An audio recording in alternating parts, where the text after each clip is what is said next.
मैं बहुत लोगों से मिलता हूँ और बहुत साधु संतों से, तो सबके लिए कृष्ण अलग-अलग है। जी। किसी के लिए सखा है, किसी के लिए दोस्त, कोई भगवान मानता है, कोई अपने हाँ को इष्ट जी। मानता है।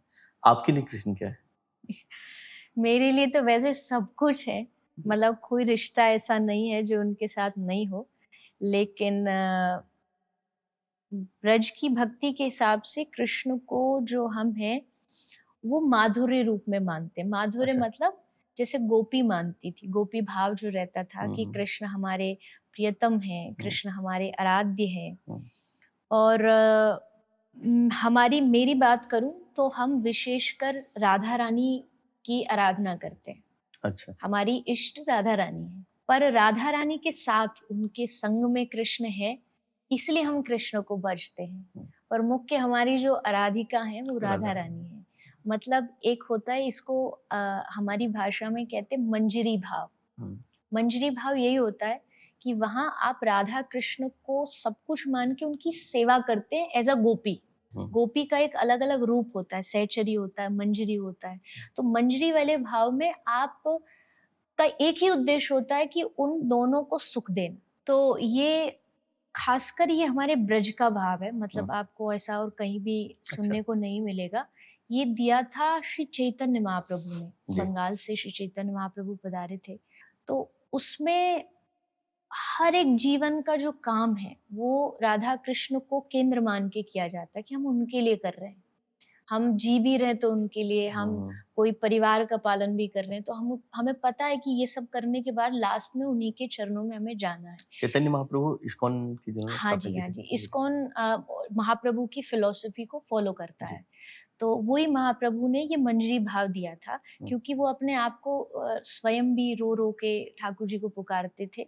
तो वो भाव हमारा ब्रज का विशेषकर है। इसमें अलग-अलग बहुत ये डीप मतलब बातें हैं या नॉलेज कह लीजिए आप। हुँ, जैसे बहुत सारे संप्रदाय होते हैं, उसमें एक जो संप्रदाय है वो गौड़िया संप्रदाय है। हुँ। इस संप्रदाय के आचार्य जो हैं वो श्री चैतन्य महाप्रभु हैं, तो अच्छा। उनके थ्रू यही फ़िलॉसफ़ी दी गई है हुँ, कि आप राधा कृष्ण को अपना इष्ट मानो, आराध्य मानो और गोपी भाव से उनकी सेवा करो। हुँ। तो ये भाव है, बाकी तो देखो कृष्ण ऑल-राउंडर है। बिल्कुल। वो आपको जब सखा बनाना हो तो सखा बन जाएँगे, हुँ, अर्जुन को ड्राइवर चाहिए था तो ड्राइवर बन ड्राइवर बन गए, जाएँगे। बलि को बॉडीगार्ड चाहिए था तो वो अंगरक्षक बन गए, द्वारपाल बन गए। तो मतलब कृष्ण मुझे लगता है ना, एक जैसे पानी होता है, पानी की कोई शेप नहीं होती। उसको आप जिस बर्तन में डाल दोगे हुँ, हुँ। वैसी शेप ले लेता है। तो कृष्ण भी वही है। कृष्ण जिसके मन का जो भाव, इवन कृष्ण कहते तो मुझे अपना दास नौकर भी बनाओगे ना हुँ, तो मुझे दिक्कत नहीं। और ऐसा अनेक एग्जाम्पल है जहाँ कृष्ण ने, जैसे एक दास काम करता है, नौकर काम करता है, सफाई करेगा, कपड़े धोएगा, हुँ। ठाकुर जी ने किया है ऐसे काम की भाई सफाई कर रहे हैं। तो मुझे लगता है फिर वो आपके भाव पे डिपेंड करता है कि आप जैसा कृष्ण को बनाना चाहो वैसे बन जाते हैं। राइट। तो अभी व्यासपीठ पे बैठना, कथा करना, इतनी बड़ी ज़िम्मेदारी का काम है, मुझे लगता है लाखों लोग आते हैं। उन सबसे मिलना-जुलना, सबको रिस्पॉन्स करना, किसी जी। को कुछ बुरा ना लग जाए। कैसे मैनेज करते हो आप इन सब चीज़ों को? ये देखो, सबको खुश करना तो इम्पॉसिबल चीज़ है, ये कभी भी नहीं हो सकता। अब आप सोचो, मान लीजिए हम 2 लोग भी बैठे तो हमारे दोनों में भी इंटरेस्ट कितने अलग-अलग हो सकते हैं। भई राइट, किसी को कुछ सुनना ट्रू। पसंद है, अ, वहाँ तो हज़ारों की भीड़ में होते हैं, किसी को भजन सुनना पसंद है, कोई बोलेगा नहीं भजन नहीं, कथा ही कथा सुनाओ। हुँ, तो मैं कोशिश ये करती हूँ कि बीच में लेके हुँ, चलूँ। किसी भी चीज़ का कोई भी एकदम एक्सट्रीम ना हो, हुँ, बीच में कुछ भक्ति की बातें हों, बीच में कुछ ऐसी आज के ज़माने की भी बातें हों जो आदमी सुन रहा है उसको लगे कि मेरे लिए कही जा रही हैं। भगवान से जुड़ी बातें हों, हुँ, कभी लग रहा है कि अब बहुत थोड़ा समय हो गया, कुछ हो सकता है लोग को आलस आ जाता है, तो चलो थोड़ा कोई पद गा देते हैं, कोई हुँ, भजन गा देते हैं, जिससे लोग थोड़ा संकीर्तन कर लें। हुँ, तो ये कोशिश की जाती। बाकी तो देखो, दुनिया को आप ये चाहो कि 100% खुश कर पाओगे तो ये तो मुश्किल है। कोई भी नहीं, हुँ। कृष्ण नहीं कर पाए। तो आप जिस रास्ते पे हैं और जिस व्यास गद्दी पे हैं, तो इसमें किसी आध्यात्मिक गुरु को भी आपने किसी आध्यात्मिक गुरु को माना है, बनाया है या सीखा है कहीं से? जी। क्योंकि मुझे जानकारी नहीं है कि इस रास्ते पे जाने के लिए किसी आध्यात्मिक गुरु की ज़रूरत पड़ती है या नहीं पड़ती? क्योंकि कृष्ण तो हैं ही आपके। जी। नहीं, मेरे गुरु हैं, जी। दीक्षा गुरु हैं और उनका व्यासपीठ से कोई लेना-देना नहीं है। अच्छा। मतलब वो हर कोई ही बना सकता, बनाना चाहिए।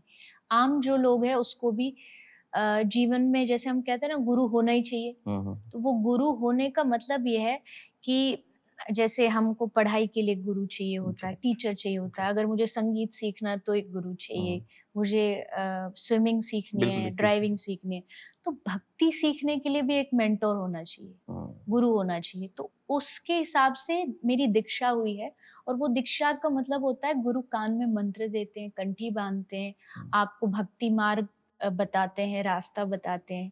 तो वो उन्होंने मुझे 4 जी, साल जो मैंने बोला था 4 साल की एज में उन्होंने दीक्षा मुझे दी थी। अगर भागवत की बात करें तो मुझे लगता है भागवत के लिए सबसे पहले घर में माता-पिता दादा-दादी उनका एक बचपन से जो झुकाव रहा, उनके माध्यम से कुछ ऐसे संत जिनकी मुझ पे बचपन से कृपा रही, बच्चे जैसा उन्होंने प्यार लाड-दुलार दिया, तो उस हिसाब से वैसे बहुत सारे शिक्षा गुरु हैं मेरे। हुँ, मैंने जिन-जिन से शिक्षाएँ ली, हुँ, कहीं से किसी का भजन अच्छा लगा वो गाया, कहीं से किसी की बात अच्छी लगी, वो लिख के वो बोली। हुँ, तो उस हिसाब से शिक्षा गुरु बहुत हैं। दीक्षा गुरु एक हैं, हुँ। वो बंगाल से थे अच्छा, मेरे गुरुदेव। अभी कुछ वर्ष पूर्व वो भगवत धाम चले गए। तो उनसे मेरी जो आध्यात्मिक दीक्षा है वो हुई है।